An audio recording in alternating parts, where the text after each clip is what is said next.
Hello, I'm Catherine Jeffcoat, owner of Portland Pediatric and Family Nutrition. Today I'm going to try something new. Instead of my monthly blog post, I'm doing a video blog post. And this, I'd like to thank my friend Jenna for. She asked me recently about my suggestion for a book for children to learn about nutrition. A book more about her daughter, who's 4, is asking questions about nutrition, and she wanted a kid-friendly book to read to her to help teach her. And so I thought I should come up with all sorts of ideas, and I honestly didn't have any. I have some good books on see what does my tummy say, more about eating, and some kind of books more for kids about certainly food and picture books about food, which is a great way to start with the real young kids. Just teaching about foods and the colorful board books and about what is food, and we have fruits and we have vegetables, and those are common, and certainly there's not many words to them, and that's a great way just to introduce kids to the different food groups. But I did have really kind of a tough time just finding some true nutrition books and that I felt were worded well and had a good story behind it. But do have two I'm going to share with you tonight. But what I learned about this is that is something I'm going to need to add to my to-do list, and I would love to be able to write a book for children that gives a very uh, a message about nutrition being mindful, and that it's a good message for kids. In my opinion, would be teaching that food can be balanced, and there's not a good food and a bad food, and that listening to your body is how much you need. We certainly have different food groups, and they all have different jobs in our body, and we need all these food groups for growing, and how they're called our growing foods. And we have some fun foods that we eat sometimes, and that would be my story, as in, food is balance, and food provides energy, like putting gas in that car, and we have, it's important to eat lasting energy foods, and then we have our quick energy foods.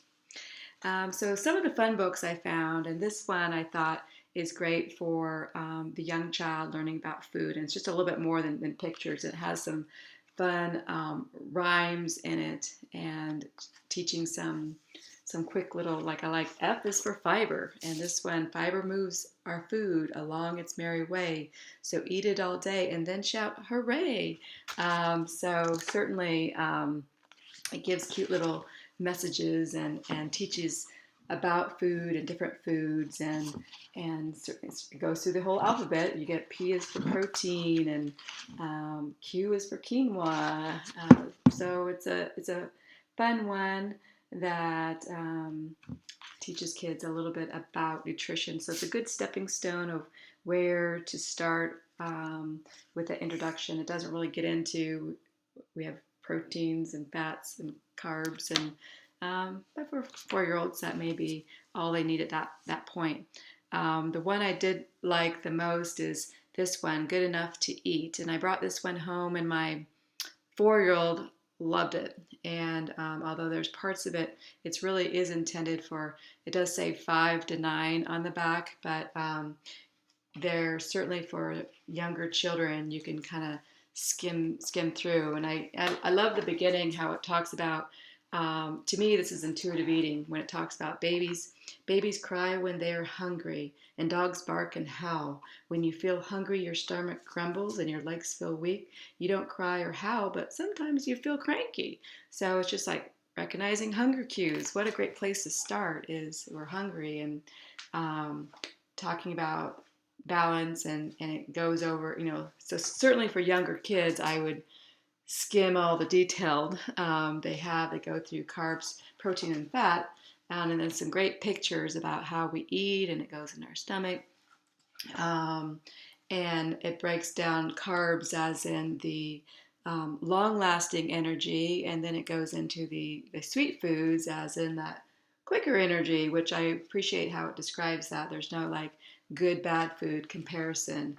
The only page I wasn't really a fan of is when it did talk about fats and the fat calories, and it talked about if you eat, at least if this it says if you eat too many fats, your body may get heavy. So I hate to like put a bad food, and to me it's like talking about well, in truth you can eat too much of anything, but fat is a very important nutrient, so there's no reason to really point at it as being negative in any way, because it's all about balance. I certainly love going into the part about the vitamins and going into vitamin A and vitamin C and the B complex vitamins. So I thought there's and calcium and iron. So it certainly is advanced for a lot of young children, but for certainly 5 and older that have questions, it's a book that you can really grow on and learn more from. And also for the parents that don't feel like they know too much about nutrition, it's a great one to read for yourself and be reminded about the different nutrients and what foods have those nutrients in it. And it could be a great conversation to have with your little one to start appreciating nutrition and balance. So thank you for listening to my video blog post. And of course, if you ever have any questions on this or you want more information, I'll post those names and those titles. And thanks for listening. Bye.